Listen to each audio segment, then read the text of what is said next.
En esta jornada, la médica de José Mujica confirmó que el expresidente padece cáncer de esófago y que la próxima semana será sometido a radioterapia. Hoy les proponemos profundizar en este tema, pero también en la segunda parte del programa vamos a analizar qué hay detrás de las peleas, de los conflictos que vimos el domingo entre adolescentes cerca de un centro comercial. ¿Qué elementos hay que tener en cuenta para analizar ese tema? De todo hablaremos hoy. Bienvenidas, bienvenidos. Así comienza Lado B. Necesito informarles que el viernes pasado concurrí al CASMO a hacerme un chequeo, a resulta de lo cual se descubrió que tengo un tumor en el esófago, que es algo obviamente muy comprometido y que es doblemente complejo en mi caso porque padezco una enfermedad inmunológica hace más de 20 años. Más de una vez anduvo la parca rondando el cáter, pero me siguió pastoreando todos estos años. Seguramente que por obvias razones, esta vez me parece que viene con la guadaña en ristre, y veremos lo que pasa. Mientras tanto, mientras pueda, yo voy a seguir militando con mis compañeros, fiel a mi manera de pensar.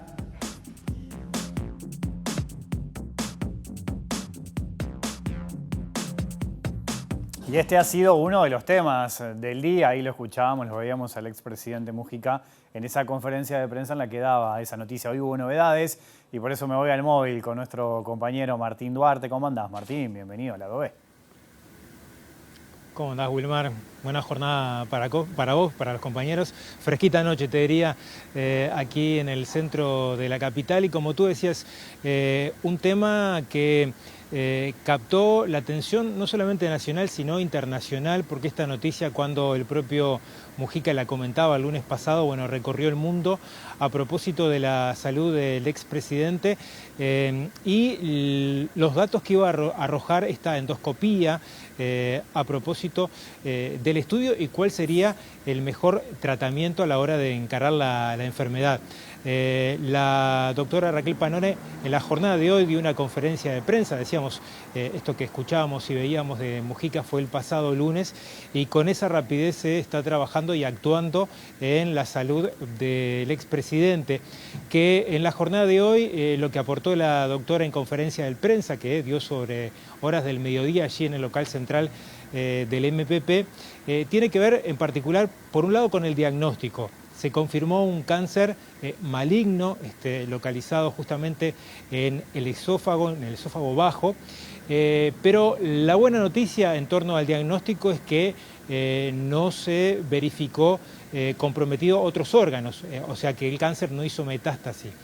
Y de alguna forma esto ya genera un panorama mucho más claro para comenzar un tratamiento que comenzará en la jornada de mañana. Pero ya vamos a estar hablando del tratamiento. Si les parece, compartimos parte de lo que señalaba la doctora Panone a la hora de este seguimiento que se le fue haciendo a Mujica sobre los chequeos habituales que él realiza en torno, bueno, a otras enfermedades que comprometen de alguna forma el tipo de tratamiento que ya vamos a estar hablando. Pero esto decía la doctora a la hora de lo que fue el diagnóstico.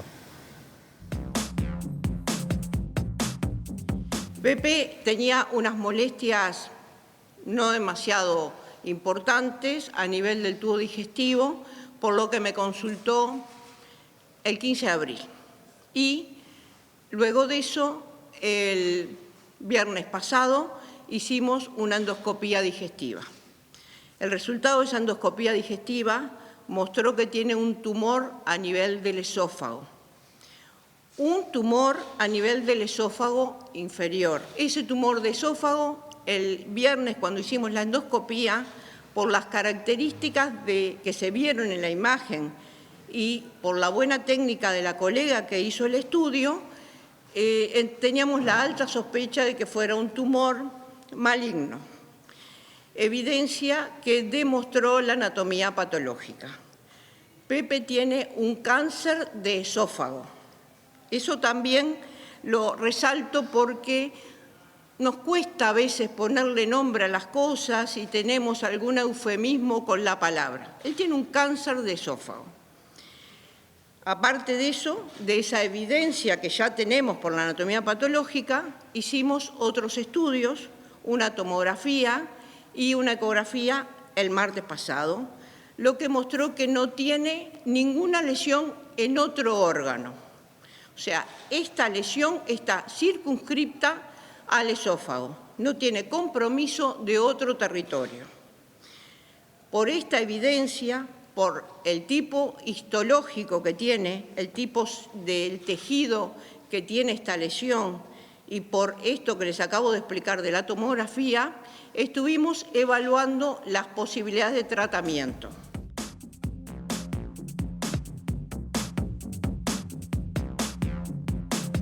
Bueno, ahí teníamos a la doctora de Mujica dando las explicaciones. Ahora, Martín, recién lo mencionabas, el tratamiento, ¿no? ¿Dónde estará la clave? ¿Por dónde pasará ese tratamiento al expresidente?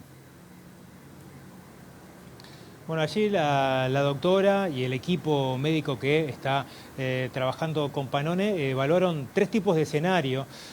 Uno, la cirugía; otro, el tratamiento a través de quimioterapia; y un tercer tratamiento a nivel de radioterapia.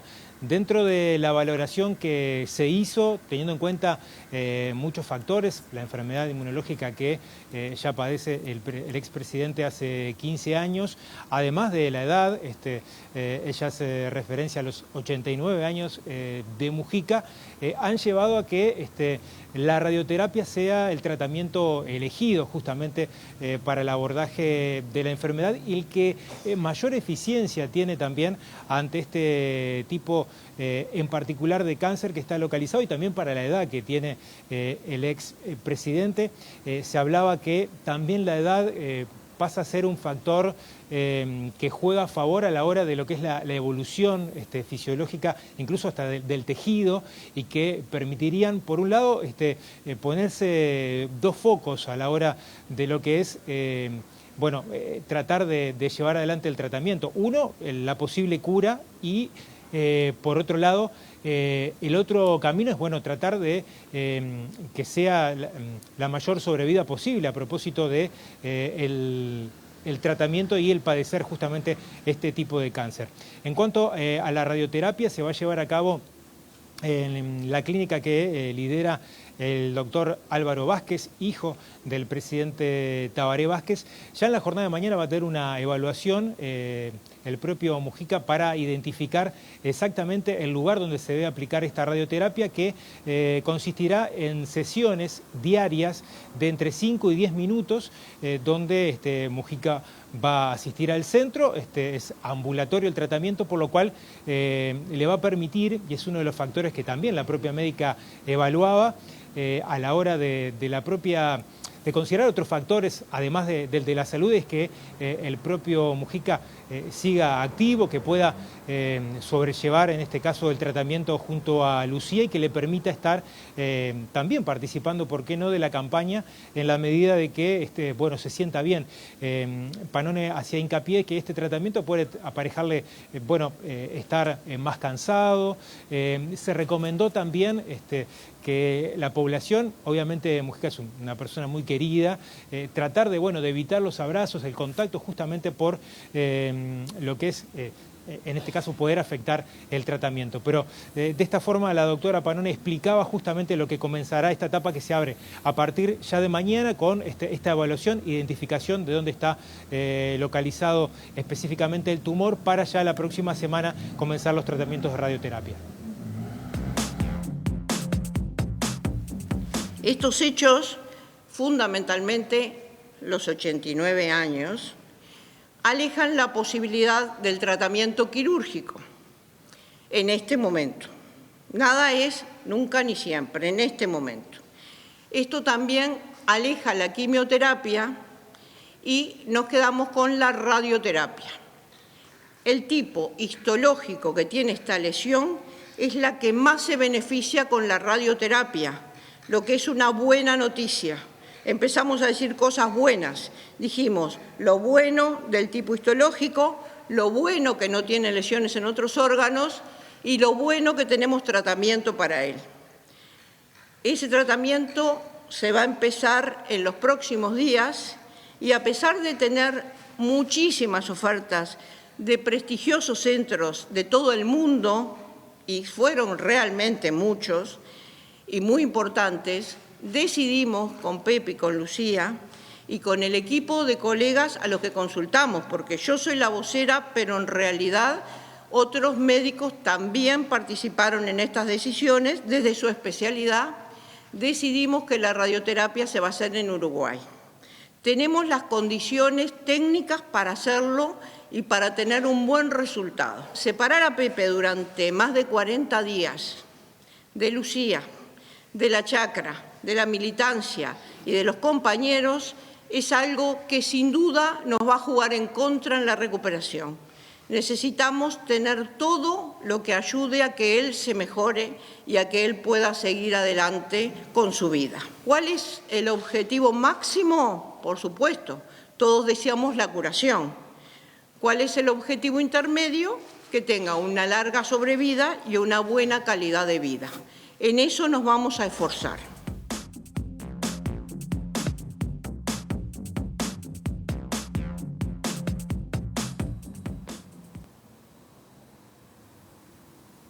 Bueno, por allí, Wilmar, la doctora hacía hincapié a un hecho que lo mencionábamos, ¿no? Estos 40 días aproximadamente, más allá que va a haber una evaluación del equipo técnico, sí va a requerir más sesiones de radioterapia en función de cómo vaya siendo el proceso, pero ella señalaba el factor afectivo, familiar, que el propio Mujica se sienta bien a la hora de poder llevar adelante, bueno, este tratamiento que va a ser sin duda duro y que en definitiva, más allá que tuvo ofrecimientos desde el exterior para poder llevarlo adelante tanto en Brasil como en Estados Unidos, bueno, la inclinación incluso por el factor técnico que estamos aquí en nuestro país en las mismas condiciones del abordaje, bueno, hacerlo aquí en el Uruguay y decíamos, mañana se le va a realizar justamente un chequeo y ya la próxima semana comienza el tratamiento, como decíamos, en sesiones de 5 a 10 minutos. Bien, gracias Martín por esta actualización. Nosotros vamos a hacer una pequeña pausa y después nos vamos a meter con otro tema esta noche aquí en La Doble. ¿Qué hay detrás, por ejemplo, de las peleas de los adolescentes que hemos visto el fin de semana? Hay prevista al menos una para este próximo sábado. ¿Qué se puede esperar de toda esta situación? ¿Cómo se debe analizar? Pausa, muy breve y ya sigue La Doble aquí en la pantalla de TV Ciudad.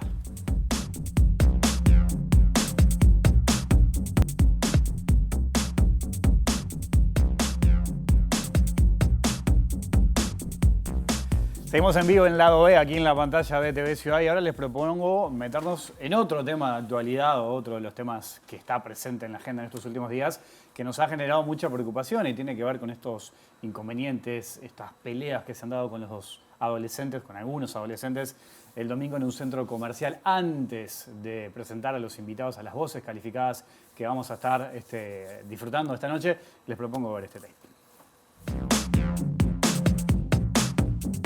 Vos tenés una bandita que se pelea con otra bandita y hacen farándula en la puerta de los shopping. Sí. Y se graban peleándose en el Parque de Rodó, en todo lado donde se encuentran. También. ¿Y qué beneficios sacás de eso? Eso.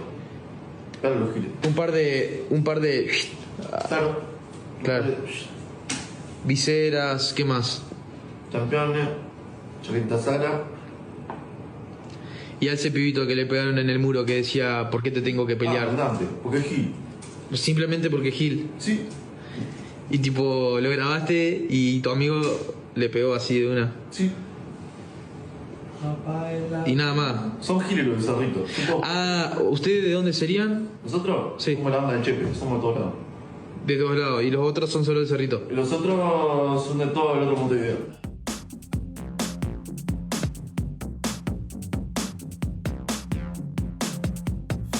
Bueno, ahí veíamos a Joel, uno de los jóvenes integrantes de una de las bandas que bueno, fue protagonista en los incidentes del domingo pasado. Joel, hace minutos, ese joven que veíamos, fue formalizado por instigación a delinquir, apología de hechos calificados como delito, privación de libertad y violencia privada, y se dispuso prisión preventiva hasta el 1 de julio por parte del fiscal Diego Pérez. Les propongo con dos invitados de lujo conversar sobre este tema. En principio, saludo al psicólogo, magíster en educación docente, Roberto Balaguer. Roberto, ¿cómo andás? Muy bien, muy bien. Un gusto tenerte por acá. Mario, muchas gracias. Siempre recurrimos a vos, sos una referencia para intentar entender qué pasa con los jóvenes. Y también a Gabriel Quirici, docente, escritor, que trabaja con los jóvenes también en distintos ámbitos. ¿Cómo andás, Gabriel? Un gusto tenerte por acá. Bueno, gracias por invitarme, un gusto. Bueno, a los dos los he tenido en otros lados B, en este nuevo es un gusto tenerlos por acá. Sí. Está precioso. Muy lindo, muy lindo. Sé que hubo algunos reclamos, pero después lo dejamos en la pausa, eso lo conversamos. Roberto, me acuerdo que contigo hablé el año pasado. ¿Te acordás que viniste en marzo del año pasado? Una situación que capaz parecida, porque en ese momento ustedes recordarán, se habían dado una serie de peleas en la puerta de los liceos, de distintos liceos. Y fue muy interesante todo lo que ese día nos regalaste en cuanto a aportes. ¿Vos encontrás algún punto de contacto con esto que está pasando? Sí, sin duda sí, hay puntos de contacto. Quizás acá creo que una diferencia importante es la convocatoria. Acá hay una convocatoria previa, organizada, ¿no? Es decir, hay una invitación, ¿no? A través de las plataformas que, como todos sabemos, no solo amplifican, sino que también ya van caldeando el ambiente, van polarizando, es decir, ya se llega a ese momento con ya una previa, varias peleitas, digamos, virtuales, más de orden verbal, a diferencia de aquellas que habían sido más espontáneas, ¿no? Aquellas que habían sido más espontáneas, podíamos adjudicarlas en aquel momento más a un malestar, digamos, vinculado a la salida de la pandemia y, digamos, ciertas tensiones.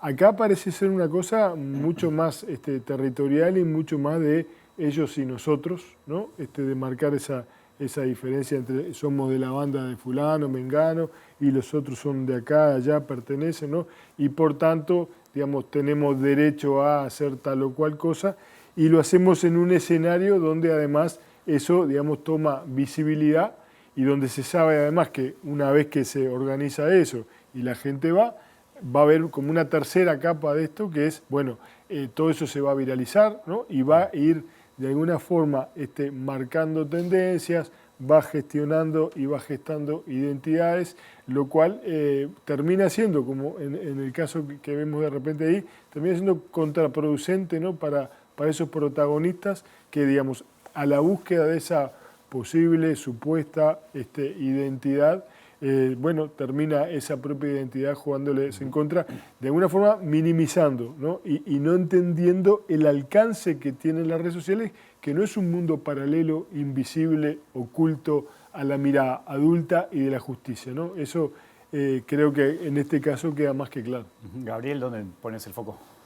Bueno, mira, yo ahora escuchando a este muchacho, no había visto fragmentos, pensaba en una cosa que muchas veces hablamos con los chiquilines en la clase, ¿no? En los liceos, esto de llamarse giles, ¿no? Como una cosa que a mí me sorprende, que es un lenguaje natural, ¿no? Está entre los chiquilines, pero yo siempre digo lo mismo, bueno, Roberto ha estudiado mucho la difusión y los mecanismos que tienen que ver con las redes virtuales, podemos decir, informáticos. Pero ¿qué pasa en los ámbitos de la vida cotidiana de estos chiquilines y chiquilinas, donde decirse gila, turro, es parte de, a veces hasta como, yo te digo, el che cambiado por gil tiene una violencia, ¿no?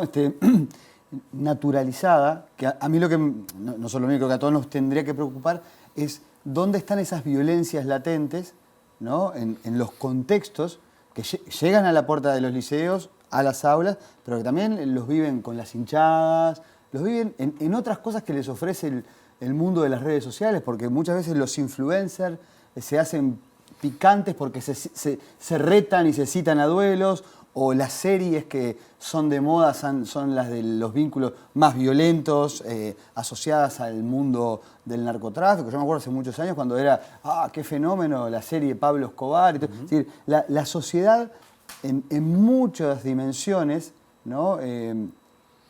Les educa en violencia, en el tránsito, ¿no? Esto de que, entonces, hay de fondo una pobreza en la formación de las identidades personales muy vinculadas a rasgos, vos decías, territoriales, ¿no? De cómo construirse como varones jóvenes, ¿no? Y entre comillas, ¿no? Tener aguante o no ser, como dicen, ¿no? Las pintadas de los cuadros, no ser cagón, entonces, o no ser gil robado.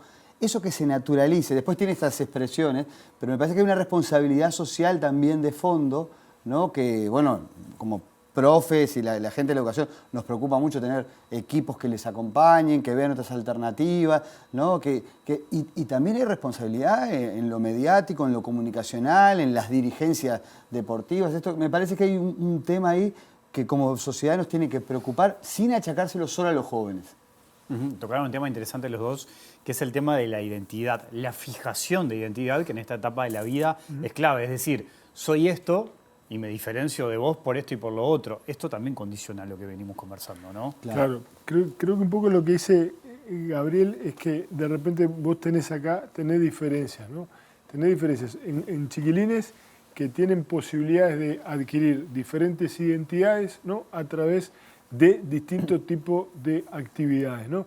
Y tenés otros chiquilines, no sé si es el caso, la verdad que desconozco los datos, pero que de repente las pocas identidades posibles, ¿no? Es ser el malo, ¿no? Es ser al que, bueno, todos le temen, el que, digamos, termina liderando, ¿no? Entonces hoy nos enteramos que la banda de fulano y la banda de mengano, que desconocemos la gran mayoría de la gente, ¿no? Pero que en esa cultura o en esa subcultura, dentro de la gama de los posibles, ¿no? Lamentablemente, en lugar de ser, bueno, vamos al absurdo, ¿no? En lugar de ser, bueno, soy el mejor jugador de fútbol, el mejor programador, el mejor periodista deportivo o lo que tú quieras, ¿no? Que decís, bueno, vos ahí tenés la posibilidad de hacer una carrera. Capaz que, digamos, dentro de la gama, dentro de la oferta que tienen disponible, esas cosas no están, y el lugar más asequible, el lugar más potencialmente accesible y rápidamente es a través de, bueno, yo soy el malo, los otros son unos giles, ¿no? Mi banda, porque además es una identidad también tribal, ¿no? Ojo, no es una identidad personal, digamos, soy yo y los que están conmigo, ¿verdad? Que nos da cierta identidad, ¿viste? Que no se ubica en qué lugar es, ¿no? Sino que, digamos, es una cosa que es como transversal a todos los otros y los otros sí están localizados, ¿no? Lo cual le da como una mayor jerarquía, ¿no? Pero en definitiva, en estas edades, todos los chiquilines buscan identidad, todos los chiquilines buscan jerarquía, todos los chiquilines buscan estatus. El tema es la oferta que vos tenés, la oferta que ellos tienen para tomar esas distintas identidades y tratar de transitar por ahí. Sí, yo creo que hay un tema, Roberto, que tiene que ver con la igualdad de oportunidades, que está fallando, ¿no? Entonces, porque tal cual, ¿no? Es decir, y esto en pila de liceos y liceos de los más diferentes contextos, vemos jóvenes, chiquilines y chiquilines que hacen cosas maravillosas, que buscan su beta artística, deportiva, de tener lugares en el entramado social, en el Carnaval de las Promesas. Es fascinante. Pero al mismo tiempo están quedando zonas en nuestro país, y esto se ha acrecentado después de la pandemia también porque es una mezcla, ¿no? Problemas de salud mental en los chiquilines. La salud mental es un asunto que nos tiene que preocupar a todos globalmente. Pero la adolescencia, además, que es una etapa de la vida fascinante, pero también puede ser muy frustrante, ¿no? Y uno está construyendo su identidad. Bueno, en algunos casos me parece que estas expresiones de encontrar hasta grupos de pertenencia por lo único que queda, que es la expresión de una violencia que en la sociedad también está y que la sociedad la reproduce, yo creo que con una doble moral, porque hay todo un tema que a mí me molesta mucho, es decir, de cuánto se cubre en redes o en los medios la infinidad de cosas positivas que hacen los jóvenes. El otro día vi un tuit que vos pusiste, Gabriel, que me parecía interesante eso, es decir, ¿por qué no destacamos la cantidad de cosas buenas que hacen los chiquilines también? ¿No? Que hay un montón, por suerte, ¿no? No, claro, pero hay como una contradicción ahí. Sí, pero un poco también creo que Roberto iba a eso del rol de las redes y sobre todo los medios de comunicación. Sí. Somos responsables también no solo que lo que amplificamos o no, ¿no? Que es una pregunta a formularse, ¿no? Claro. Y yo todos estos días he puesto el ejemplo de lo que pasó con la televisión y cuando durante muchos años, desde la época de la televisación, cuando entraba alguien desnudo a la cancha, ¿no? y bueno, las portadas de las revistas, ¿no? La televisión lo tomaba. Y hace ya varios años que los grandes medios, cuando eso sucede, lo cortan, muestran la tribuna y eso se invisibiliza. ¿Por qué? Porque la gente no tiene derecho a conocer eso. Bueno, pero ese derecho, digamos, queda en menor jerarquía que darle visibilidad a alguien que termina siendo algo contagioso, termina dándole una identidad, termina dándole visibilidad a una conducta que en definitiva es mala para esa persona, claro, y es mala para los demás. Claro. Entonces, en esto realmente es contradictorio. Yo creo totalmente. que estaría bueno, pero además hay historia, ¿no? Sin mencionar, pero hay historia de casos delictivos, ¿no? en el propio Uruguay, que comenzaron a partir de una cosa muy nimia, ¿no? Y fueron tomando relevancia a través de los medios y terminaron siendo historias trágicas.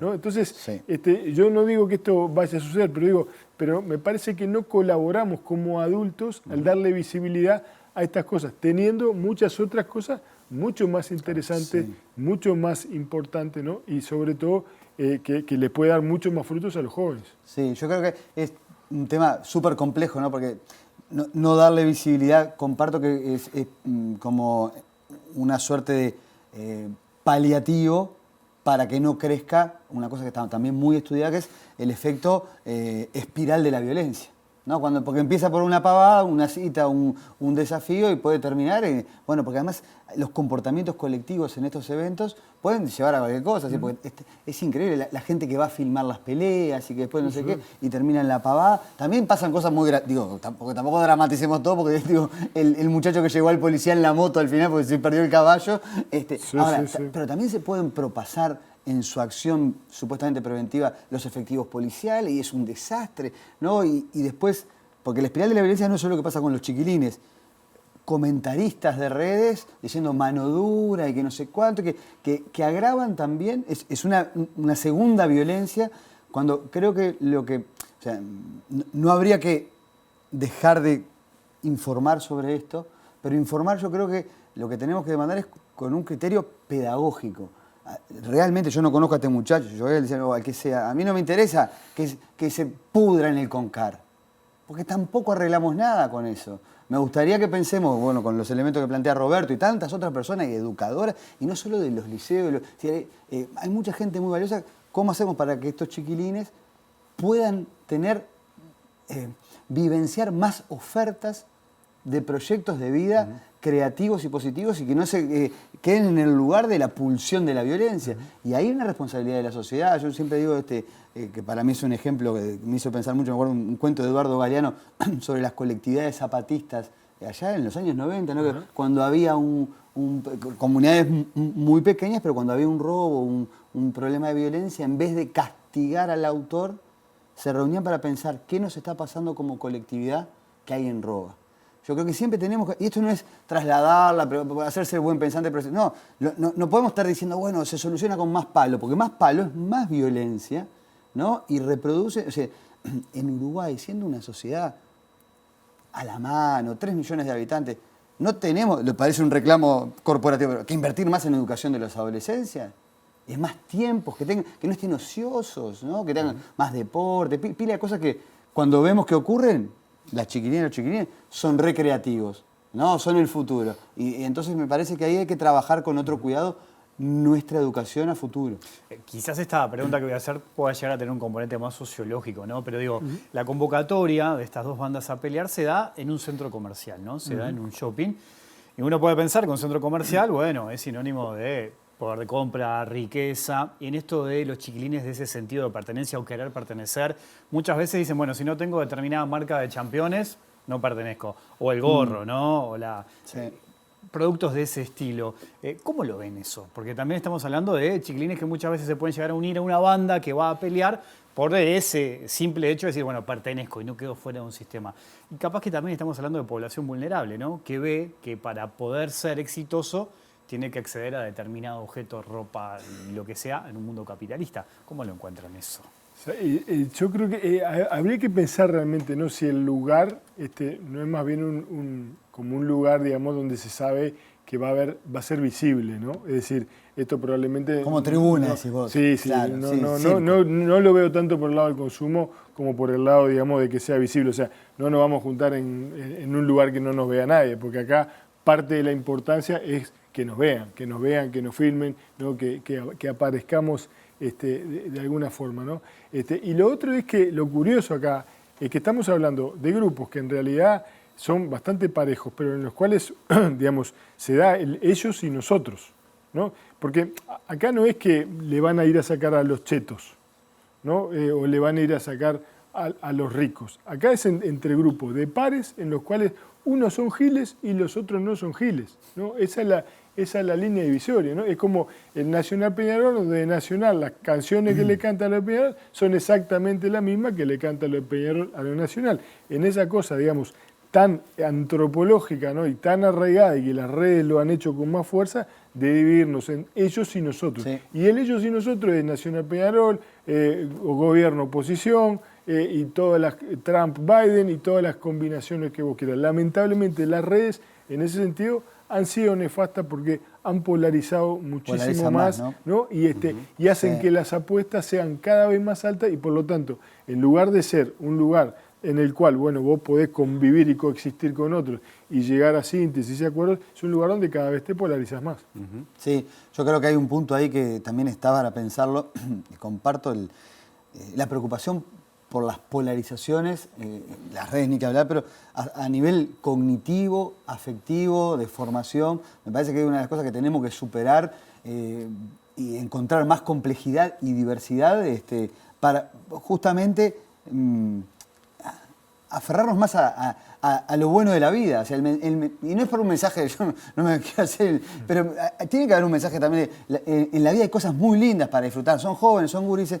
Mirá, creerse esto de los giles, no giles, a la larga también es un sistema de dominación, de violencias intrabarriales, porque después el gil en la cárcel tiene otro gil que a su vez también terminan yendo a peleas por territorialidades donde lamentablemente son las personas que más sufren las violaciones de los derechos humanos, ¿no? Entonces hay un aspecto ahí que hay que charlar con los chiquilines, y que también hay que charlar, hay que conversar más en la sociedad con quienes piden violencia contra estos actos, porque están reproduciendo también una negación de la humanidad de los otros, cuando, bueno, tenemos una sociedad que podría ser más fructífera y mejor. Y ahí me parece que nosotros tenemos que hacer una fuerte apuesta para una educación en diversidad, ¿no? Yo creo que ese punto, ¿no?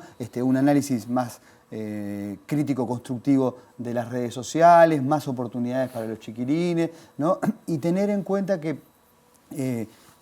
el mundo adulto tiene que hacerse cargo de esto. No es un fenómeno raro, porque yo me quedé pensando cuando vos decías lo de población vulnerable, Wilmar, me quedé pensando, ¿no? Viendo las imágenes del video, nos daba la impresión de ser un hogar medio. Recuerdo otros casos de problemas de las barras bravas, donde los integrantes, después que fueron aprisionados, eran de, podemos decir, clase media baja, pero tampoco eran sectores de la marginalidad.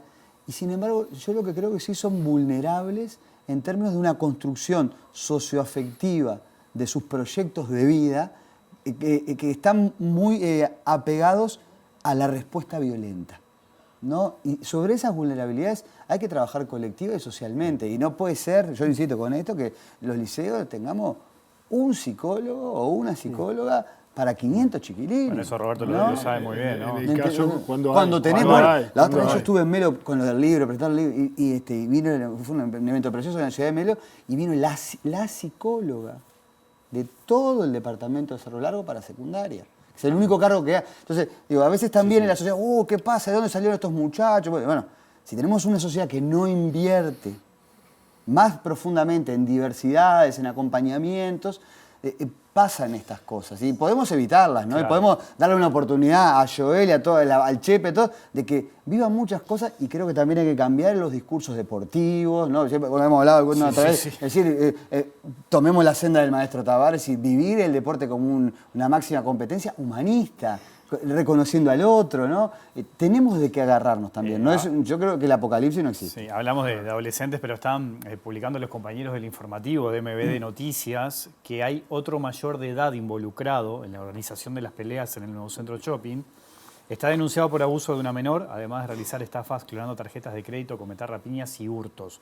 O sea que hay adultos detrás de esta situación. Claro, un poco lo que hablamos, los entornos de los chiquilines son muy complejos. Eso. Vos hablabas, Gabriel, de salud mental. Y bueno, Roberto, obviamente vos como psicólogo, trabajando en los liceos también, y con adolescentes lo sabés muy bien. La salud mental en la población joven es preocupante. ¿Dónde pasa hoy, por ejemplo, la principal preocupación? ¿Dónde se debería poner el foco en ese sentido? Esto de que a veces no hay liceos, o hay liceos que no tienen psicólogo, o hay uno para una población enorme, es un tema muy complejo también.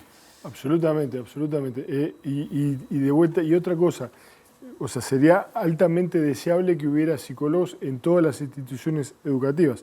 Pero dicho esto, eso no alcanza, ¿verdad? Porque, digamos, esto es una construcción entre todos, es decir, entre todos los adultos que se quieran volver a involucrar, ¿no? Que se quieran volver a involucrar, digo, porque hay muchos docentes que el nivel de involucramiento que tienen hoy es muy distinto al que decían, porque por saturación, por exigencia de muchas más cosas, ¿no? Por 1000 razones válidas, ¿no? O sea, para construir esa juventud, digamos, necesitamos adultos, primero, que haya límites claros también, porque es muy importante para estos pibes que sepan que estas cosas se pueden hacer y que estas otras no se pueden hacer.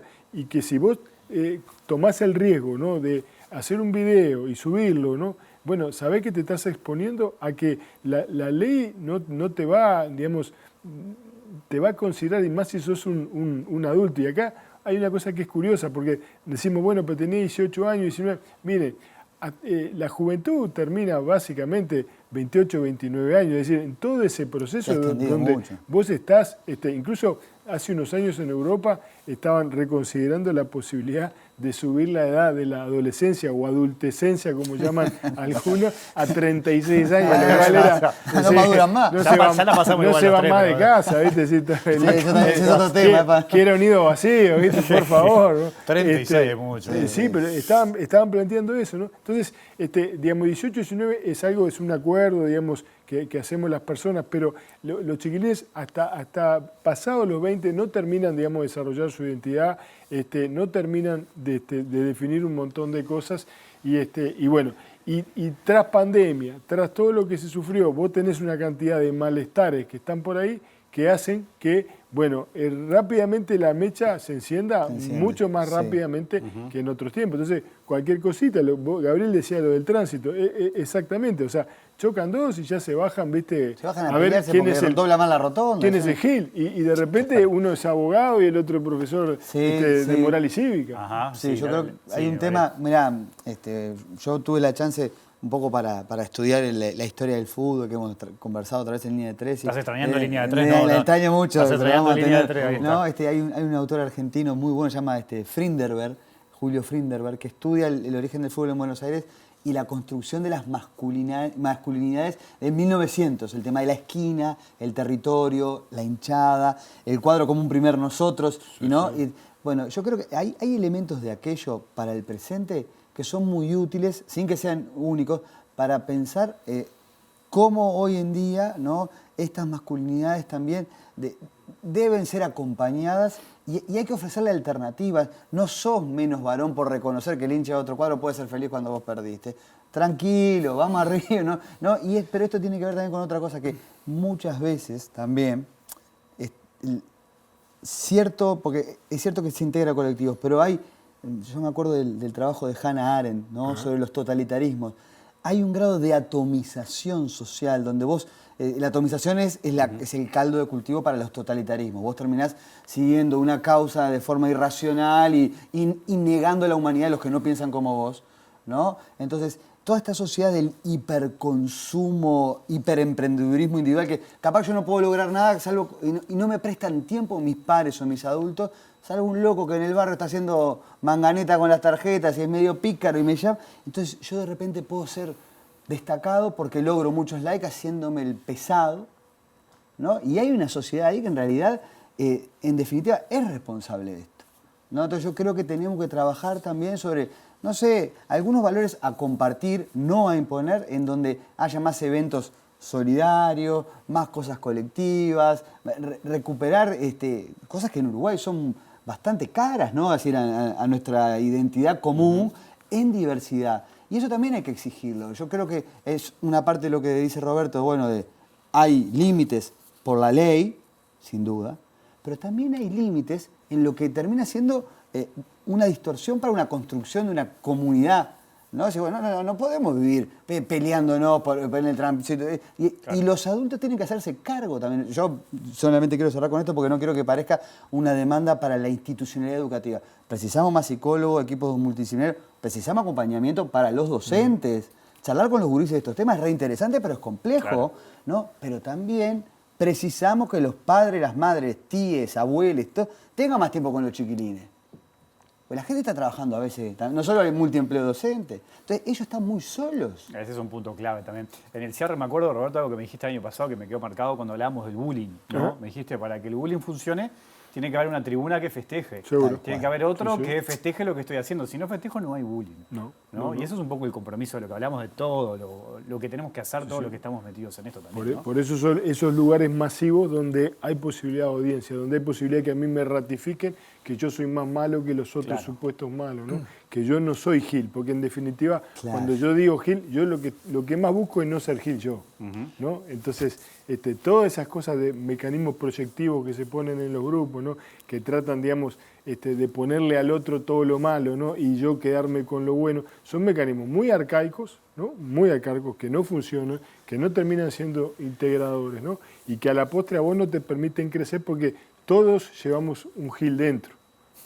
Todos, ¿no? Algunos lo muestran más que otros, pero todos llevamos un Gil dentro, ¿no? Y tenemos que hacernos amigos. Llevamos un malo, llevamos un condescendiente, llevamos un naif, llevamos una cantidad de personajes, como decía Whitman, ¿no? Pero tenemos que amigarnos con ellos justamente para crecer. Y a veces, en eso, ellos y nosotros, donde polarizamos, ¿no? Tenemos que a veces, una clave también es encontrar otro nosotros, ¿no? Que reconfigure. ¿No? Vos agarrás pibe que están diciéndose no sé cuánto y le decís, bueno, vos de qué cuadro sos, de Nacional, Peñarol, y ya reconfigurás. Y después le preguntás, ¿y vos dónde naciste? Montevideo Interior. Y cuando querés acordar, el ellos y nosotros se fue diluyendo. Bueno, me gustó esa frase de remera, todos llevamos un Gil dentro. Se me terminó el tiempo, lamentablemente, Roberto Varela. Ha sido un gustazo tenerlos por acá. Igualmente. ¿La seguimos en otro momento? A seguir. Antes que vos me lo pidas. Y con lo del fútbol, con el fútbol, invíteme. Un minuto, una frase que trae Barranc, ¿no? El primer analista francés que viene al Río de la Plata en el nacimiento de la intimidad a analizar el fútbol, ¿no? Entonces después que el tipo analiza todo el fútbol y no entendía por qué estábamos tan dementes con el tema acá de la masculinidad, el tipo concluye diciendo: el fútbol es un deporte violento que puede generar la muerte antes de los 40 años. Yo siempre dije, como el tipo era francés, capaz que había sido mal traducido y había querido decir, ver fútbol uruguayo puede producir la muerte antes de los 40 años. Ahí era un visionario, pero creo que era jugar fútbol. Bueno, la seguimos otro día hablando de fútbol. Vamos línea 3 si querés y hablamos ahí. Les agradezco mucho. En el cierre les cuento a ustedes, les cuento a la gente. Estamos en mayo, mes de la memoria. De hecho, pueden haber visto que tenemos una margarita acá en la mesa de la escenografía del lado B. Y con la producción definimos, durante el mes de mayo, al cierre del programa, todos los días, emitir un video que busca honrar la memoria de nuestros desaparecidos. ¿Qué hicimos? Fuimos a buscar a integrantes de familiares de detenidos desaparecidos y les pedimos que escribieran unas líneas y que las lean, dedicada a sus familiares, la carta como protagonista. Hoy nos vamos a ir con un video que se llama Cartas y Margaritas. Kiara Lucas es la protagonista que le escribió y le leyó a Enrique Lucas, su tío. Con esto nos vamos. Volvemos mañana a las 20 horas. Que pasen bien. Me dijeron que eras alto, rubio, con ojos claros. Me dijeron que eras serio, más bien callado, con la palabra justa en el momento justo. Me dijeron que te enamoraste de una argentina que te desafiaba con su humor, con su inteligencia y con su voz al cantarte zambas. Me dijeron que cuando se enteraron de que serían padres, se les dio vuelta al mundo. Tus cartas aún hoy me lo dicen también, porque cambiaste el tono de tus líneas y de pronto todo tenía nuevos colores en tu narrativa. Me dijeron que juntos soñaron un mundo mejor para ese niño, que al final fue niña. Un mundo mejor para nosotros, los que vinimos después. Me dijeron que hay una caja con tu nombre, pero no me dicen si sos vos. No me dicen la verdad, no me dicen qué te hicieron, no me dicen dónde estás. ¿Dónde estás?